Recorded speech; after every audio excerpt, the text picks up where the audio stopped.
Sumainyo ang Panginoon. At sumainyo.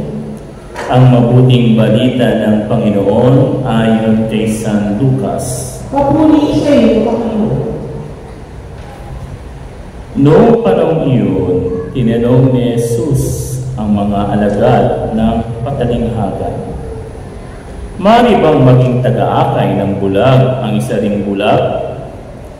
Kapwa sila mahuhulog sa hukay kapag ginawa ang gayon.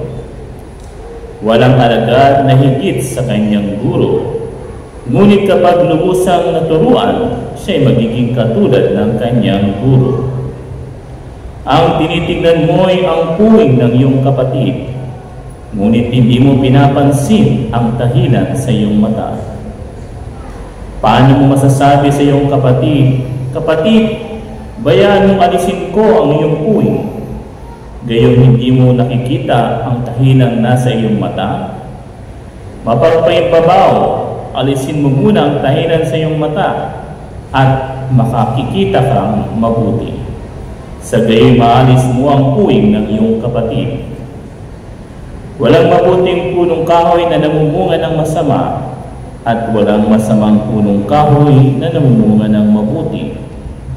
Nakikilala ang bawat punong kahoy sa pamamagitan ng kanyang bunga, sapagkat hindi nakapipitas ng ikos sa puno ng aroma, at di rin nakapipitas ng ubas sa puno ng dawang. Ang mabuting tao ay nakapagludulot ng mabuti, sapagkat tigil ng kabutihan ang kanyang puso.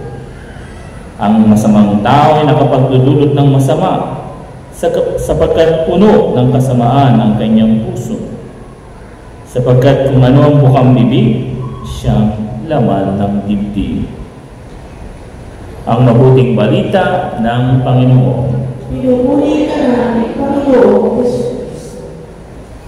Magandang hapon po sa inyong lahat. Magandang hapon po. Batiin mo yung katabi mo, sabihin mo, "Good afternoon, sister. Good afternoon, brother." At congratulations, nakaabot na kayo sa ikatlong buwan ng 2025. Marso, no?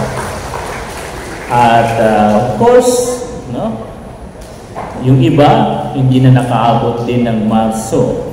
Katulad na lang ni Gene Hackman, isang Hollywood actor, no? Na pumanaw na before pa ng March. Mga kapatid, meron akong ikukwento sa inyong istorya. No? Nung meron daw isang leon, no? Ang leon ang tinatawag na hari ng kahubatan. No? Isang araw, nagkasakit ang leon. No?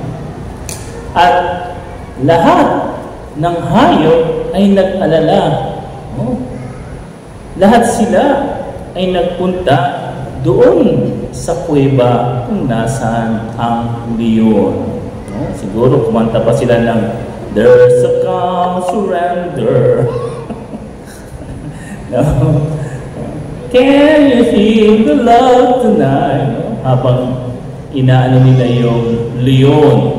No? At totoo nga namang may sakit ang leon na hari ng kahubatan. At isa sa mga hayop, yung wolf o asong lobo, no? Napansin niya, wala si fox. Ano yung fox?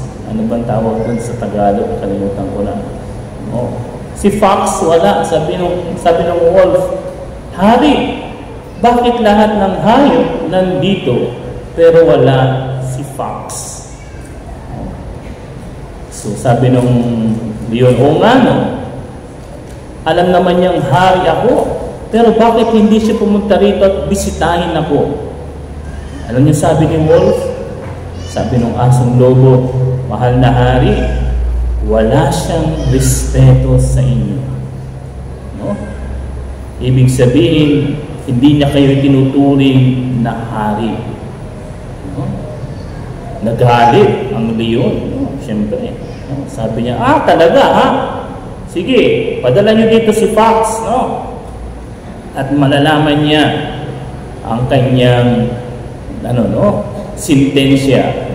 So, lahat ng hayop, hinanap si Fox. At nahuli nga nila. Dinala nila si Fox sa harap ng leon.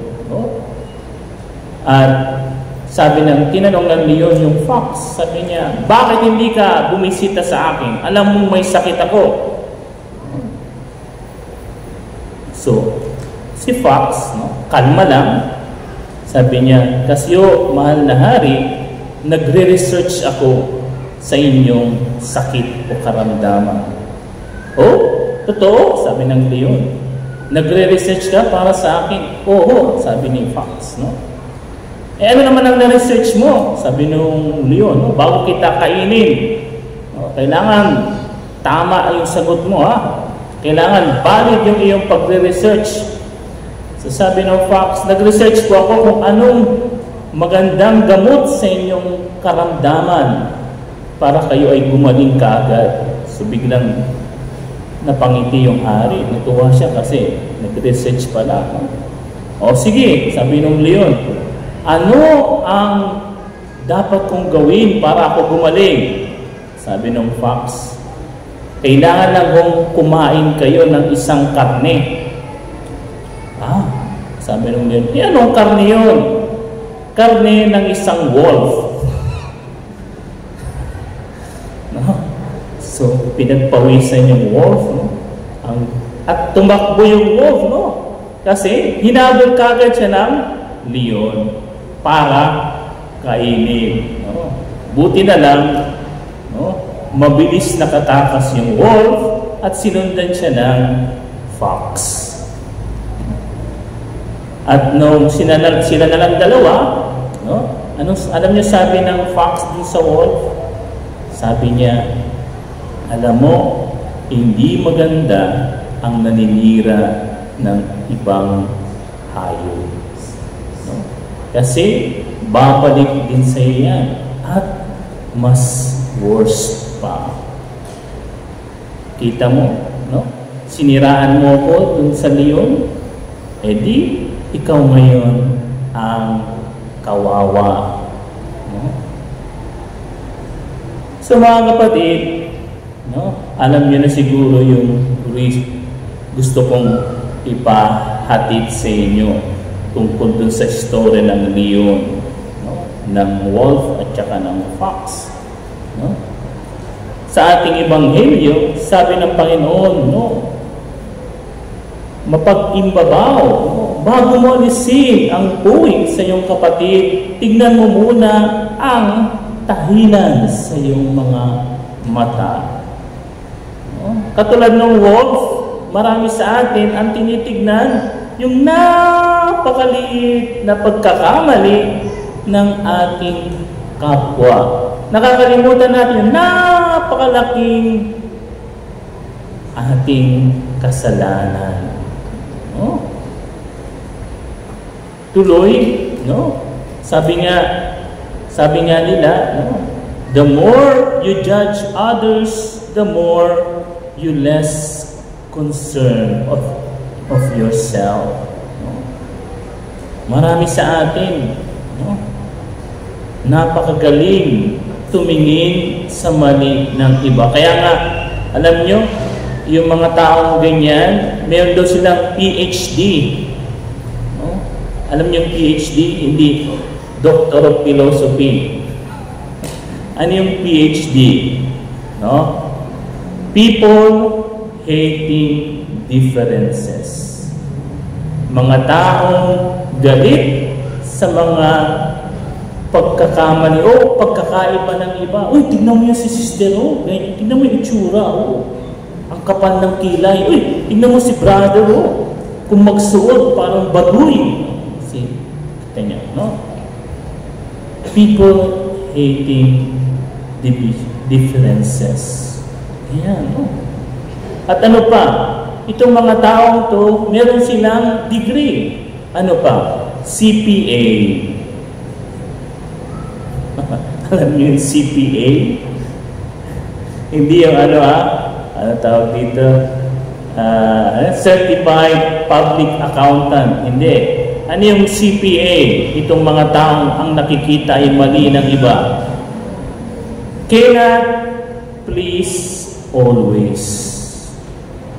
Yung mga taong kahit anong gawin mo, mali pa rin ang nakikita sa iyo. Kahit anong gawa mo ng mabuti, mali pa rin ang kanilang ipinapakita sa iba tungkol sa iyo. Yan. At alam nyo, kaya nga, marami sa atin hindi lumago sa ating buhay pananampalataya. Kasi bakit? Ang inuuna natin ay yung iba kaysa sa atin. Katulad nun, nung wolf, imbis na sabihin na lang niya siniraan pa niya yung fox sa bihon. Tuloy, ano nangyari? Gumanti yung fox at siya yung kawawa. Yun yung mga problema sa ating bansa. Kaya hindi umunlad. Ang nakikita natin, yung parating mali, masama. At paano nangyari yun? Ayun, sabi ni Panginoon, walang punong kahoy, walang mabuting punong kahoy na namumunga ng masama. Diba? Kung anong bunga, siyang puno. So kung ang bukang bibig, sabi nga nyo, sabi ng Panginoon sa bandang huli, ang bukang bibig, siyang laman ng dibdib. So kung yung bukang bibig ay lagi ang kapintasan, ang mali ng iyong kapwa, ibig sabihin, ang laman ng iyong dibdib ay marumi. Puro kapintasan din. At ikaw ay isang puno, hindi ng mabuti, kundi ng masama. Meron pa akong isang iano sa inyong kwento. Yung one time, si Einstein, kilala niya si Albert Einstein, yung magaling na scientist. Isang araw, dun sa kanyang klase, binigay niya yung multiplication sa kanyang mga estudyante. So, sinimulan niya, 2 times 1 equals 2, 2 times 2 equals 4, 2 times 3 equals 6, 2 times 8, hanggang 2 times 9, 18. Pagdating sa 2 times 10, alam nyo ang ginawa ni Einstein? Sinulat niya 21. At yung mga estudyante, nagtawanan. Hindi mapakali. Nagtawanan sila. Si Einstein, bobo. Si Einstein. Tapos, alam nyo, hinarap ni Einstein yung kanyang mga estudyante. Sabi niya, yan ang nangyayari sa mundo natin ngayon. Nagtaka yung mga estudyante. Ano? Sabi ni Einstein, nung sinulat ko yung 2 times 1 hanggang 2 times 9 na tama, wala man lang isa sa inyo nagsabing o pinalakpakan man ako o sinabing, tama ka, Prof. Pero, sabi niya, nung sinulat kong 2 times 10, 21, lahat kayo nag-react. Lahat kayo, ang nakita niyo lang, yung kamalian ko. Yung siyam na sinulat kong tama, binaliwala niyo. Ang nakita niyo lang ay yung mali ko. Ilan kaya sa atin ang katulad nito? Ilan kaya sa atin ang may PhD at CPA? Sana sa ating pagpasok sa panahon ng Kwaresma, ngayong Miyerkules ng Abo, Ash Wednesday, unti-unti nating hingin ang grasya sa Panginoon na linisin ang ating mga puso, maging puno tayo ng mabuti para nang sa ganon ang makita natin hindi lang yung pagkakamali ng ating kapwa, kundi ang kanilang kabutihan.